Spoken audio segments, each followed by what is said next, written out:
Kabanata Siyam. Paano tanggalin ang nakagawian na pag-aalala?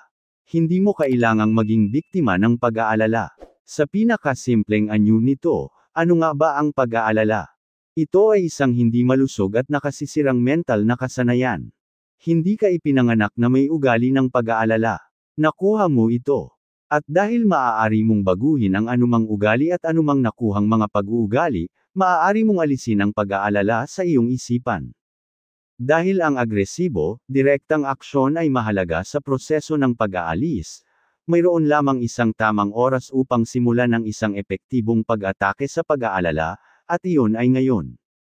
Kaya't hayaan nating simulan ng sabay-sabay na sirain ang iyong gawi sa pag-aalala. Bakit dapat nating seryosohin ang problema sa pag-aalala? Ang dahilan ay malinaw na sinabi ni Dr. Smiley Blanton, kilalang psychiatrist na ang pag-aalala ay ang mahusay na modernong salot. Iginiit ng isang tanyag na psychologist, na ang takot ang pinakamalupit na kaaway ng personalidad ng tao, at isang kilalang doktor ang nagpahayag na ang pag-aalala ang pinakamatindi at nakakapaminsala na sakit ng tao. Ang isa pang doktor ay nagsasabi sa amin, na libu-libong tao ang may sakit dahil sa dammed-up anxiety. Ang mga nagdurusa dito ay hindi nagawang palayasin ang kanilang mga pagkabalisa na napupunta sa loob ng kanilang pagkatao, sa loob ng personalidad, na nagdudulot ng maraming uri ng masamang kalusugan. Ang mapanirang kalidad ng pag-aalala ay ipinahiwatig ng katotohanan na ang salita mismo ay nagmula sa isang lumang salitang, Anglo-Saxon, na nangangahulugang, choke o nabulunan. Kung ang isang tao ay ilalagay ang kanyang mga daliri sa paligid ng iyong leeg, at diinan ng husto, mapuputol ang daloy ng mahahalagang kapangyarihan. Ito ay isang halimbawa na pagpapakita kung ano ang ginagawa mo sa iyong sarili, sa pamamagitan ng matagal at nakagawiyang pag-aalala. Sinasabi sa amin na ang pag-aalala ay hindi madalas na isang kadahilanan sa arthritis.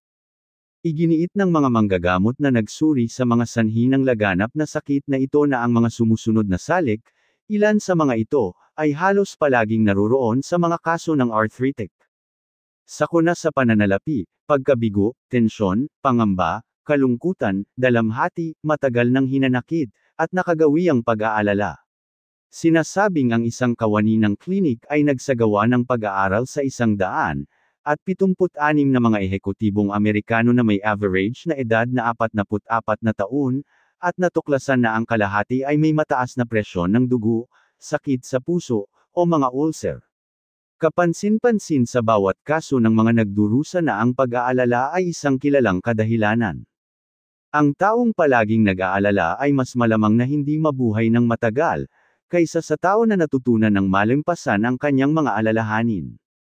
Ang Rotarian Magazine ay nagdala ng isang artikulo na pinamagatang, Gaano ka katagal mabubuhay? Sabi ng may akda, ang waistline ang sukatan ng iyong lifeline. Ipinapahayag din ng artikulo na kung gusto mong mabuhay ng matagal, sundin ang mga sumusunod na alituntunin na ito. Una, manatiling kalmado. Ikalawa, pumunta sa simbahan. Ikatlo, tanggalin ang pag-aalala. Sa isang survey ay nagpapakita na ang mga miyembro ng simbahan, ay nabubuhay ng mas mahaba kaysa sa mga hindi miyembro ng simbahan. Mas mabuting sumali sa simbahan kung ayaw mong mamatay ng bata. Ang mga may asawa, ayon sa artikulo, ay nabubuhay ng mas mahaba kaysa sa mga solong tao. Marahil ito ay dahil maaaring hatiin ng mag-asawa ang pag-aalala. Kapag single ka, kailangan mong gawin itong mag-isa.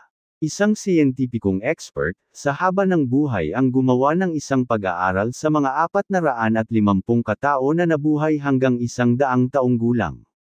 Nalaman niya na ang mga taong ito ay nabuhay ng mahaba, at kontentong buhay dahil sa mga sumusunod na dahilan.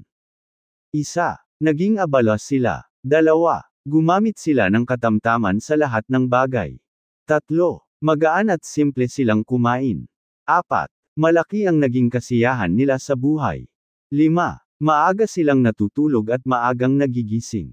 6. Malaya sila sa pag-aalala at takot, lalo na sa takot sa kamatayan.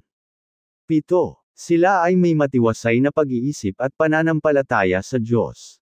Madalas mo bang marinig sa isang tao na nagsasabing, halos magkasakit na ako sa pag-aalala, at pagkatapos ay sinundan ng isang tawa, ngunit sa palagay ko, ang pag-aalala ay hindi talaga nakakapagpasakit sa iyo. Pero diyan siya nagkakamali. Ang pag-aalala ay maaaring magbigay ng sakit sa iyo. Sinabi ni Dr. George W. Cryle, sikat na American surgeon, natatakot tayo hindi lamang sa ating isipan kundi sa ating puso, utak, at mga kalamnan. Na anuman ang sanhi ng takot at pag-aalala, ang epekto ay palaging makikita sa mga cell, mga tissue, at mga organ ng katawan. Sinabi ni Dr. Stanley Cobb, neurologist, na ang pag-aalala ay malapit na nauugnay sa mga sintomas ng rheumatoid arthritis. Isang doktor kamakailan ang nagpahayag na mayroong epidemya ng takot at pag-aalala sa bansang ito. Lahat ng mga doktor, sabi niya, ay nagkakaroon ng mga kaso ng sakit na direktang dinadala ng takot, at pinalala ng pag-aalala at pakiramdam ng kawalan ng kapanatagan. Ngunit huwag mawalan ng pag-asa, dahil malalampasan mo ang iyong mga alalahanin. Mayroong isang lunas na magdadala sa iyo ng tiyak na kaginhawahan. Makakatulong ito sa iyo na alisin ang ugali ng pag-aalala. At ang unang hakbang na dapat gawin sa pag-alis nito ay ang paniniwala na kaya mo. Anuman ang pinaniniwalaan mo na kaya mong gawin, magagawa mo, sa tulong ng Diyos. Kung gayon, narito ang isang praktikal na pamamaraan na makakatulong upang maalis ang abnormal na pag-aalala mula sa iyong karanasan. Ugaliin na alisin ang laman ng isip araw-araw. Ito ay dapat gawin ng mas mabuti bago matulog sa gabi, upang maiwasan ang pagpapanatili ng kamalayan ng mga alalahanin habang ikaw ay natutulog. Habang natutulog ang mga pag-iisip ay may posibilidad na bumaba ng mas malalim sa subconscious. Ang huling 5 minuto bago matulog ay may pambihirang kahalagahan, dahil sa maikling panahon na iyon, ang isip ay higit na tumatanggap sa mungkahi.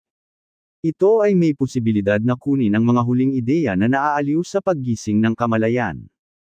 Ang prosesong ito ng pag-alis ng isip ay mahalaga sa pagtagumpayan ng pag-aalala, dahil ang mga pag-iisip ng takot, maliban kung maubos, ay maaaring makabara sa isip, at makahadlang sa daloy ng mental at espiritual na kapangyarihan. Ngunit ang gayong mga kaisipan ay maaaring alisin sa isipan, at hindi maiipon kung ito ay aalisin araw-araw. Upang maubos ang mga ito, gumamit ng isang proseso ng malikhaing imahinasyon. Isipin ang iyong sarili bilang aktwal na inaalis ng iyong isip ang lahat ng pagkabalisa at takot. Isipin na ang lahat ng pag-aalala ay umaagos, tulad ng pag-alis mo sa tubig mula sa isang palanggana sa pamamagitan ng pag-alis ng takip. Ulitin ang sumusunod na paninindigan sa panahon ng visualization na ito. Sa tulong ng Diyos ay inaalis ko na ngayon sa aking isipan, ang lahat ng pagkabalisa, lahat ng takot, lahat ng pakiramdam ng kawalan ng kapanatagan. Ulitin ito ng dahan-dahan ng 5 beses, pagkatapos ay idagdag, naniniwala ako na ang aking isip ay wala na ngayon sa lahat ng pagkabalisa, lahat ng takot, lahat ng pakiramdam ng kawalan ng kapanatagan. Ulitin ang pahayag na iyon ng 5 beses, habang hawak ang isang mental na larawan ng iyong isip bilang walang laman ng mga konseptong ito. Pagkatapos ay magpasalamat sa Diyos, upang sa gayon ay palayain ka mula sa takot. Pagkatapos ay matulog ka na. Sa pagsisimula ng proseso ng pagpapagaling ang nabanggit na paraan, ay dapat gamitin sa kalagitnaan ng umaga at tanghali pati na rin sa oras ng pagtulog. Pumunta sa ilang tahimik na lugar sa loob ng 5 minuto para sa layuning ito. Gawin ng tapat ang prosesong ito at lubos mong mapapansin ang mga kapaki-pakinabang na resulta. Ang pamamaraan ay maaaring higit pang palakasin sa pamamagitan ng imahinasyon na pag-iisip sa iyong sarili, bilang umabot sa iyong isip at isa-isang inaalis ang iyong mga alalahanin. Ang isang maliit na bata ay may likas na kasanayan sa imahinasyon na higit pa sa mga matanda. Ang isang bata ay nagre-respond sa larong paghalik para maalis ang sakit o pag-aalis ng takot. Ang simpleng prosesong ito ay gumagana para sa bata, dahil ang kanyang isip ay naniniwala na iyon na talaga ang makakapagpawala ng sakit nito. Ang dramatikong aksyon ay isang katotohanan para sa kanya, at sa gayon ito ay nagpapatunay ng katapusan ng bagay. Isipin ang iyong mga takot bilang pinatuyo sa iyong isip, at ang visualization ay sa takdang panahon ay maisa sa katuparan. Ang imahinasyon ay pinagmumulan ng takot, ngunit ang imahinasyon ay maaari ring lunas ng takot. Ang imagineering ay ang paggamit ng mga mental na imahe upang bumuo ng mga makatotohanang resulta, at ito ay isang kahangahangang epektibong pamamaraan. Ang imahinasyon ay hindi lamang paggamit ng magarbo. Ang salitang imahinasyon ay nagmula sa ideya ng imaging. Ibig sabihin, bumubuo ka ng isang imahe ng takot o ng paglaya mula sa takot. Ang iyong imahinasyon ay maaaring maging isang katotohanan sa huli, kung pinanghahawakan ng isip na may sapat na pananampalataya. Sa makatuwid, hawakan ang isang imahe ng iyong sarili bilang inihatid mula sa pag-aalala, at ang proseso ng pagpapatuyo ay sa oras na maalis ang abnormal na takot mula sa iyong mga iniisip. Gayunpaman, hindi sapat na mawala ng laman ang isip, dahil ang isip ay hindi magtatagal na mananatiling walang laman. Ito ay dapat na inookupahan ng isang bagay. Hindi ito maaaring magpatuloy sa isang estado ng vacuum. Sa makatuwid, sa pag-alis ng laman ng isip, ugaliing punan muli ito. Punan ito ng mga pag-iisip ng pananampalataya, pag-asa, katapangan. Sabihin ng malakas ang mga pagpapatibay tulad ng sumusunod. Pinupuno na ngayon ng Diyos ang aking isip ng lakas ng loob, ng kapayapaan, ng kalmadong katiyakan. Pinuprotektahan na ako ngayon ng Diyos mula sa lahat ng pinsala. Pinuprotektahan na ngayon ng Diyos ang aking mga mahal sa buhay mula sa lahat ng kapahamakan. Ginagabayan ako ngayon ng Diyos sa tamang mga desisyon. Tutulungan ako ng Diyos sa sitwasyong ito, 1/2 dosenang beses bawat araw ay pinupuno ang iyong isip ng mga ganitong kaisipan hanggang sa ang isip ay umaapaw sa kanila. Sa takdang panahon, ang mga kaisipang ito ng pananampalataya ay aalisin ang pag-aalala. Ang takot ang pinakamakapangyarihan sa lahat ng pag-iisip na may isang pagbubukod, at ang isang pagbubukod ay ang pananampalataya. Ang pananampalataya ay maaaring laging madaig ng takot. Pananampalataya ay ang isang kapangyarihan laban sa takot ay hindi maaaring manatili. Araw-araw, habang pinupuno mo ang iyong isipan ng pananampalataya, sa bandang huli ay walang matitirang puwang para sa takot. Ito ang isang mahusay na katotohanan na hindi dapat kalimutan ng sinuman. Kabisaduhin ang pananampalataya at automatiko mo na mapapagtagumpayan ang takot. Kaya ang proseso ay linisin ang isipan at pairan ito ng biyaya ng Diyos. Pagkatapos mag-practice na punuin ang iyong isipan ng pananampalataya at magagapi mo ang kaugalian ng pag-aalala. Punuin ang iyong isipan ng pananampalataya at sa takdang panahon ng akumulasyon ng pananampalataya ay magwawakas sa takot. Hindi gaanong mahalaga ang basahin lamang ang mungkahing ito maliban kung isa sa buhay mo ito. At ang oras upang simulan ang pagsasanay nito ay ngayon habang iniisip mo ito, at habang kumbinsido ka na ang numero 1 na pamamaraan sa pagtigil sa ugali ng pag-aalala, ay alisin ang isipan sa araw-araw na takot at punuin ang isip araw-araw ng pananampalataya. Ito ay kasing simple lang nito. Matuto kang maging tagapagsanay ng pananampalataya hanggang sa maging dalubhasa ka sa pananampalataya. Kung gayon ang takot ay hindi mabubuhay sa iyo. Ang kahalagahan ng pagpapalaya sa iyong isip ng takot ay hindi maaaring labis na bigyang diin. Matakot sa isang bagay sa loob ng mahabang panahon, at mayroong isang tunay na posibilidad na sa pamamagitan ng pagkatakot, ay maaari kang talagang makatulong na maisakatuparan ito. Ang Biblia ay naglalaman ng isang linya na isa sa mga pinakakakilakilabot na pahayag na ginawa kailanman, kakilakilabot sa katotohanan nito. Job Kapitulo 3 versikulo 25, sapagkat ang bagay na labis kong kinatatakutan ay dumating sa akin. Siyempre, mangyayari ito, sapagkat kung natatakot ka sa isang bagay na patuloy na may posibilidad kang lumikha, ng mga kondisyon sa iyong isip na angkop sa pag-unlad ng iyong kinatatakutan. Hinihikayat ang isang nature kung saan maaari itong mag-ugat at lumago. May posibilidad mong iguhit ito sa iyong sarili. Ngunit huwag mag-alala. Ang Biblia ay patuloy ding inuulit ang isa pang dakilang katotohanan, ang lubos kong pinaniwalaan ay dumating sa akin. Ito ay hindi gumagawa ng pahayag na iyon sa napakaraming salita, At muli ay sinasabi sa atin ng Biblia na kung tayo ay may pananampalataya, walang imposible sa atin, at, ayon sa iyong pananampalataya, ay mangyari sa iyo. Kaya't kung ililipat mo ang iyong isip mula sa takot tungo sa pananampalataya, hihinto ka sa paglikha ng bagay ng iyong takot at sa halip, gagawin ang layunin ng iyong pananampalataya.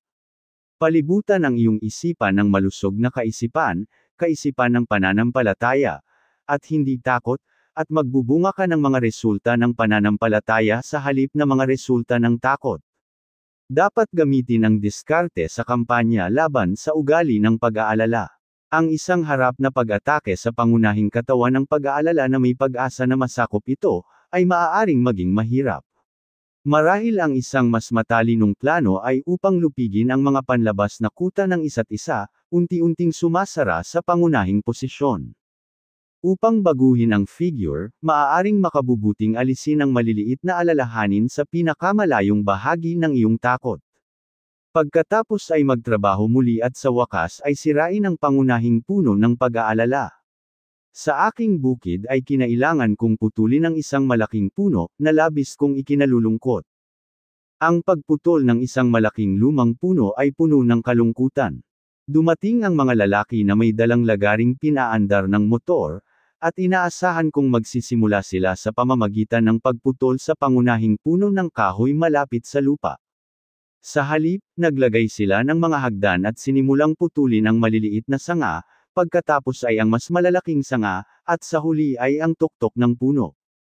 Pagkatapos ang lahat na natitira ay ang malaking gitnang puno, at sa ilang sandali ang aking puno ay nakahiga ng maayos na nakasalansan na parang hindi ito gumugol ng 50 taon sa paglaki. Kung pinutol natin ang puno sa lupa bago putulin ang mga sanga, masisira nito ang mga kalapit na puno sa pagbagsak. Mas madaling hawakan ang puno kung mas maliit ang magagawa mo, paliwanag ng nagpuputol ng puno. Ang malawak na puno ng pag-aalala na sa paglipas ng mahabang mga taon, ay lumaki sa iyong pagkatao ay pinakamahusay na mahawakan sa pamamagitan ng paggawa nito bilang maliit hanggat maaari. Sa gayon, mabuting putulin ang mga maliit na alalahanin at mga ekspresyon ng pag-aalala. Halimbawa, bawasan ang bilang ng mga salitang nag-aalala sa iyong pakikipag-usap. Ang mga salita ay maaaring resulta ng pag-aalala, ngunit lumilikha din sila ng pag-aalala. Kapag ang isang pag-aalala ay pumasok sa isip, agad na alisin ito sa isang pag-iisip at pagpapahayag ng pananampalataya. Halimbawa, nag-aalala ako na maiwanan ako ng tren. Pagkatapos ay magsimula ng maaga upang matiyak na makarating ka doon sa oras. Kung hindi gaanong nakakabahala ang iyong ginagawa, mas malamang na magsimula ka kaagad, dahil ang hindi magulo na pag-iisip at kayang ayusin ang oras. Habang pinuputol mo ang maliliit na alalahanin na ito, ay unti-unti mong mababawasan ang pangunahing puno ng pag-aalala. Pagkatapos, sa iyong nabuong higit na kapangyarihan, maaalis mo ang pangunahing pag-aalala, ibig sabihin, ang ugali ng pag-aalala, mula sa iyong buhay. Ang kaibigan kong si Dr. Daniel A. Polang, ay nagbibigay ng mahalagang mungkahi. Sinasabi niya na tuwing umaga bago siya bumangon ay inuulit niya ang dalawang salitang ito, naniniwala ako, 3 beses. Kaya't sa simula ng araw ay ikinukondisyon niya ang kanyang isip sa pananampalataya, at hindi ito umaalis sa kanya. Ang kanyang isip ay tinatanggap ang pananalig na sa pamamagitan ng pananampalataya ay nalampasan niya ang kanyang mga problema at kahirapan sa buong araw.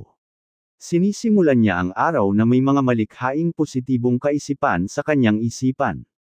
Siya ay naniniwala, at napakahirap pigilan ang taong naniniwala. Isinalaysay ko ang pamamaraang, naniniwala ako, ni Dr. Polang, sa isang pahayag sa radyo at nagkaroon ako ng liham mula sa isang babae na nagsabi sa akin, na hindi siya gaanong naging tapat sa kanyang relihiyon na nangyari na ang pananampalatayang Hudyo. Sinabi niya na ang kanilang tahanan ay puno ng pagtatalo, kaguluhan, pag-aalala, at kalungkutan. Ang kanyang asawa, sinabi niya, napakaraming uminom para sa kanyang sariling kapakanan, at nakaupo sa buong araw na walang trabaho. Mahina siyang nagreklamo na hindi siya makahanap ng trabaho. Ang biyenan ng babaeng ito ay tumira sa kanya, at sa huli ay nagreklamo ng kanyang mga sakit at kirot sa lahat ng oras. Sinabi ng babaeng ito na humanga siya sa pamamaraan ni Dr. Polang, at nagpasya siyang subukan ito mismo. Kaya kinaumagahan pagkagising niya, sinabi niya, naniniwala ako, naniniwala ako, naniniwala ako. Sa kanyang liham ay nasa sabik niyang iniulat, 10 araw pa lang mula nang simulan ko ang planong ito, at umuwi ang aking asawa kagabi at sinabi sa akin na mayroon siyang trabaho na may sahod na $80 sa isang linggo. At sinabi rin niya na titigil na siya sa pag-inom. Naniniwala akong sinadya niya ito. Ang mas nakakamangha, halos hindi na nagrereklamo ang biyenan ko sa mga sakit at kirot na nararamdaman niya. Parang may milagrong nangyari sa bahay na ito. Parang nawala na lang ang mga alalahanin ko. Iyon nga ay tila halos kaakit-akit, ngunit ang himalang iyon ay nangyayari araw-araw sa mga taong lumilipat mula sa negatibong kaisipan sa takot, patungo sa positibong mga saloobin at saloobin sa pananampalataya. Ang aking matalik na kaibigan, ang yumaong si Howard Chandler Christie, ang artista, ay nagkaroon ng maraming mahusay na pamamaraan laban sa pag-aalala. Bihira akong nakakilala ng isang lalaking puno ng ligaya at saya sa buhay. Siya ay may hindi matitinag na katangian, at ang kanyang kaligayahan ay nakakahawa. Ang aming simbahan ay may patakaran na ipininta ang larawan ng ministro sa panahon ng kanyang pastor.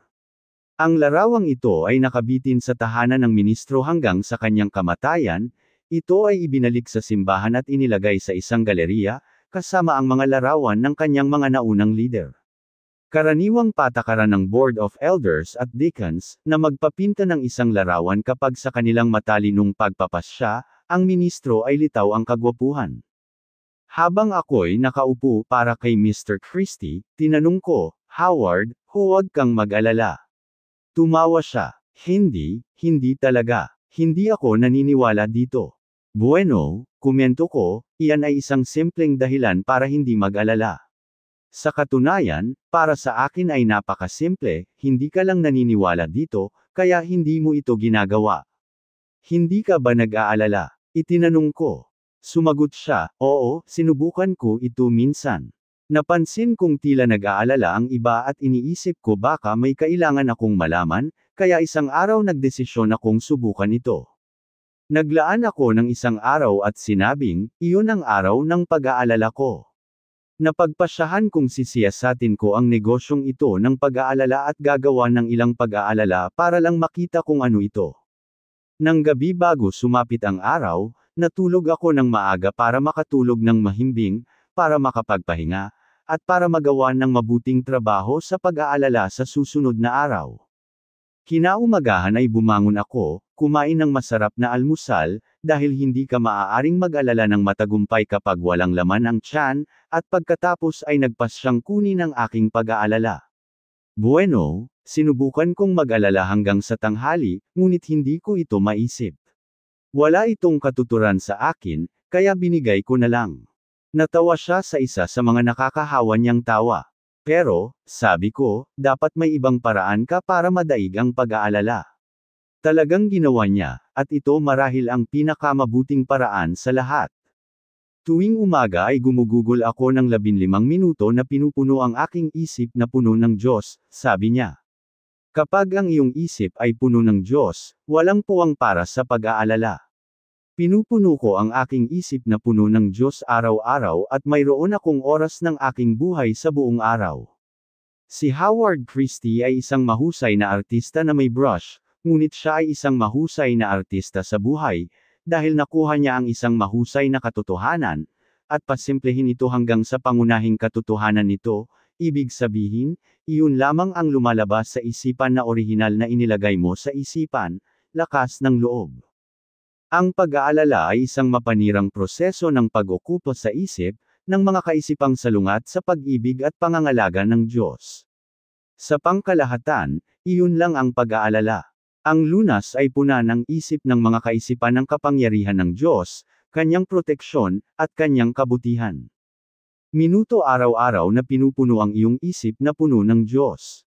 Siksikan ang iyong isip na puno ng, naniniwala ako sa filosofiya, at wala ka nang natitirang silid sa pag-iisip, upang mapagbigyan ng mga pag-iisip ng pag-aalala at kawalan ng pananampalataya.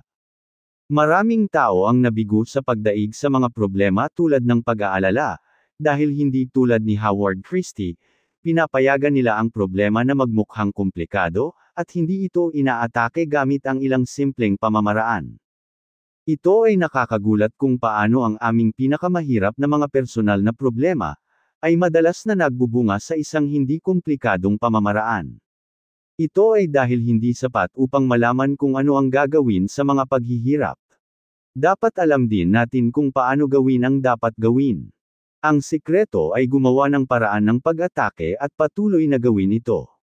May halaga sa paggawa ng isang bagay na nagsasadula sa ating sariling isipan, na ang isang epektibong counter-attack ay nasa proseso. Sa paggawa nito, nagdadala tayo ng mga espiritual na puwersa upang madala ang problema sa paraang parehong naiintindihan at magagamit. Isa sa mga pinakamahusay na paglalarawan ng diskarteng ito laban sa pag-aalala, ay isang pamamaraan na binuo ng isang negosyante. Siya ay isang napakalaking alalahanin. Sa katunayan ay mabilis niyang dinadala ang kanyang sarili sa isang masamang estado ng nerbiyos at masamang kalusugan. Ang kanyang partikular na anyo ng pag-aalala ay palagi siyang nagdududa kung tama ba ang ginawa niya o sinabi. Palagi niyang inuulit ang kanyang mga desisyon at kinakabahan ang kanyang sarili tungkol sa mga iyon. Isa siyang post-mortem expert. Siya ay isang napakatalino na tao, sa katunayan ay nagtapos sa 2 unibersidad, sa parehong mga pagkakataon na may mga karangalan.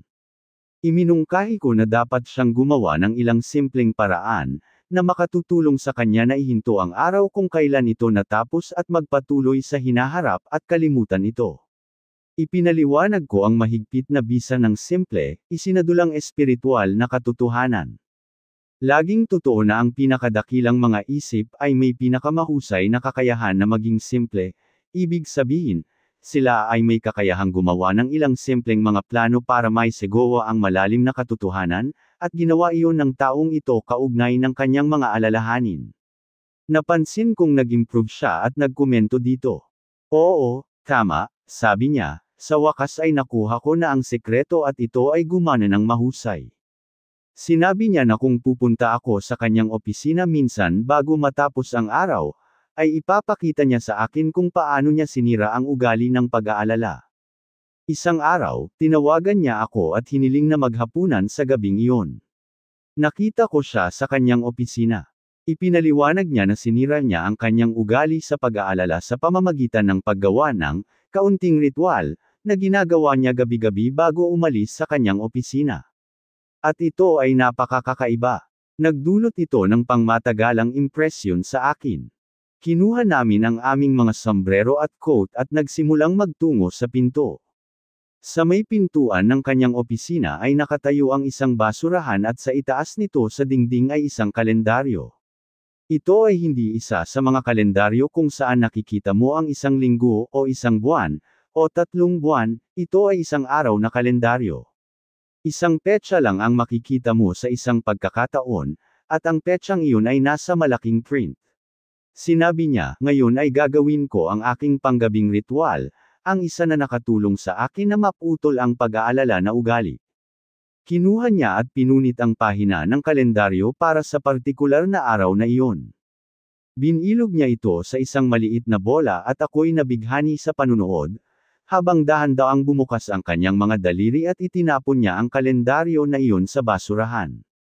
Pagkatapos ay ipinikit niya ang kanyang mga mata at gumalaw ang kanyang mga labi, at alam kong nagdadasal siya, kaya't magalang na tahimik.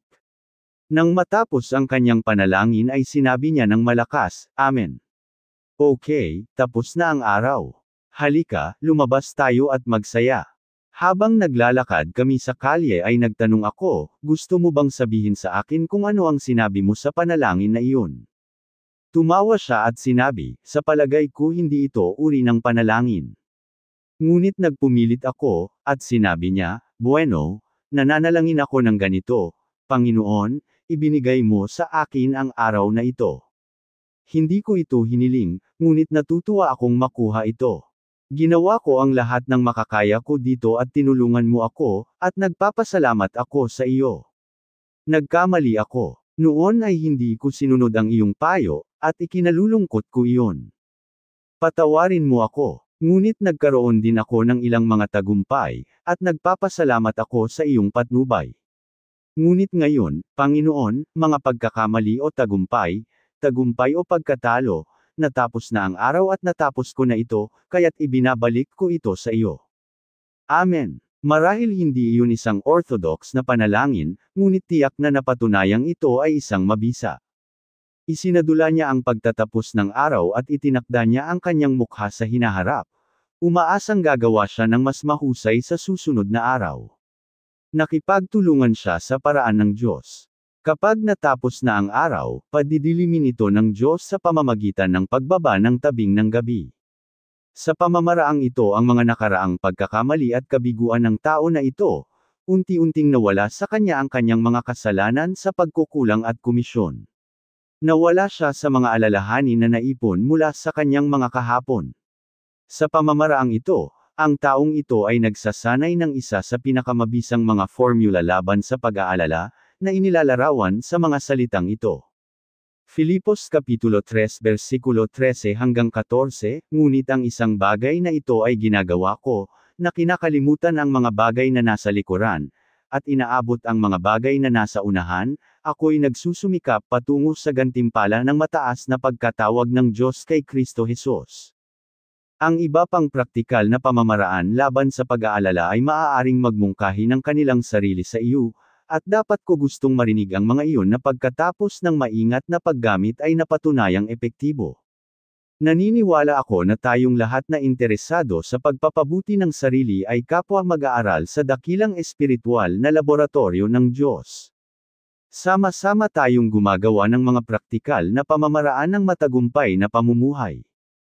Ang mga tao mula sa lahat ng dako ay mabait na sumulat sa akin tungkol sa kanilang mga pamamaraan at mga resultang natamo. Sinisikap kong maging kapaki-pakinabang sa paggawa ng mga subok na pamamaraan, na magagamit sa iba sa pamamagitan ng mga aklat, mga sermon, mga kolum sa pahayagan, radyo, telebisyon, at iba pang media. Sa ganitong paraan magkakaroon ng napakaraming tao na may karunungan sa tagumpay, hindi lamang sa pag-aalala kundi sa iba pang mga personal na problema. Upang tapusin ang kabanatang ito sa paraang idinisenyo, upang tulungan kang pumasok sa trabaho ngayon upang maputol ang ugali ng pag-aalala, naglista ako ng 10 punto ng formula sa pag-aalala. 1. Sabihin sa iyong sarili, ang pag-aalala ay isang napakasamang ugali sa pag-iisip. At maaari kong baguhin ang anumang ugali sa tulong ng Diyos. 2. Ikaw ay nag-aalala sa pamamagitan ng pagsasanay ng pag-aalala. Maaari kang maging malaya sa pag-aalala sa pamamagitan ng pagsasagawa ng kabaligtaran, at mas malakas na ugali ng pananampalataya. Sa lahat ng lakas at tiyaga na maaari mong gawin, simulan ang pagsasanay ng pananampalataya. 3. Paano mo isinasabuhay ang pananampalataya? Unang bagay tuwing umaga bago ka bumangon sabihin ng malakas, naniniwala ako, 3 beses. 4. Manalangin, gamit ang formula na ito, inilalagay ko ang araw na ito, ang aking buhay, ang aking mga mahal sa buhay, ang aking gawain sa mga kamay ng Panginoon. Walang pinsala sa mga kamay ng Panginoon, tanging kabutihan lamang. Anuman ang mangyari, anuman ang resulta, kung ako ay nasa kamay ng Panginoon ito ay kalooban ng Panginoon at ito ay mabuti. 5. Ugaliing magsabi ng positibo tungkol sa lahat ng negatibong pinag-uusapan. Magsalita ng positibo. Halimbawa, huwag sabihin, ito ay magiging isang kakilakilabot na araw. Sa halip, pagtibayin, ito ay magiging isang maluwalhating araw. Huwag sabihin na, hinding-hindi ko magagawa iyon. Sa halip, pagtibayin, sa tulong ng Diyos gagawin ko iyon. 6. Huwag kailanman lumahok sa isang usapan na nag-aalala. Mag-shoot ng isang iniksyon ng pananampalataya sa lahat ng iyong mga pag-uusap. Ang isang grupo ng mga taong nagsasalita ng pessimistic ay maaaring makahawa sa bawat tao sa grupo ng negatibo. Ngunit sa pamamagitan ng pag-uusap ng mga bagay-bagay sa halip na pababa, maaari mong itaboy ang nakapanlulumong kapaligiran at maipadama ang lahat na umaasa at masaya. 7. Ang isang dahilan kung bakit ka nag-aalala ay ang iyong isip ay literal na puno ng mga pag-iisip ng pangamba, mga pag-iisip ng pagkatalo, mga kaisipang madilim. Upang kontrahin, markahan ang bawat talata sa Biblia na nagsasalita ng pananampalataya, pag-asa, kaligayahan, kaluwalhatian, ningning. Italaga ang bawat isa sa memorya. Sabihin ang mga ito ng paulit-ulit hanggang ang mga malikhaing kaisipang ito ay mababad sa iyong subconscious mind. Pagkatapos ang subconscious ay ibabalik sa iyo kung ano ang ibinigay mo dito, ibig sabihin, optimismo, huwag mag-alala. 8. Linangin ang pakikipagkaibigan sa mga taong umaasa. Palibutan ang iyong sarili ng mga kaibigan na nag-iisip ng positibo, nagbibigay ng pananampalataya at nag-aambag sa isang malikhaing kapaligiran. Ito ay magpapanatili sa iyo na muling mapasigla sa mga saloobin ng pananampalataya. Siyam. Tingnan kung gaano karaming mga tao ang maaari mong tulungan upang gamutin ang kanilang sariling pag-aalala. Sa pagtulong na malampasan ang pag-aalala, mas magkakaroon ka ng higit na kapangyarihan laban dito sa loob ng iyong sarili. 10. Bawat araw ng iyong buhay ay isipin mo ang iyong sarili bilang nabubuhay sa pakikipagsosyo at pagsama kay Hesukristo. Kung talagang lumakad siya sa tabi mo, mag-aalala ka ba o matatakot? Kaya, kung gayon, sabihin sa iyong sarili, siya ay kasama ko. Pagtibayin ng malakas, ako ay laging kasama mo. Pagkatapos ay baguhin ito para sabihin, siya ay kasama ko ngayon. Ulitin ang paninindigang iyon ng 3 beses araw-araw. Marami pong salamat sa inyong pakikinig. Kung nagustuhan nyo, maaari po lamang na pindutin ang like, at subscribe button, at ang notification bell, upang lagi kayong updated,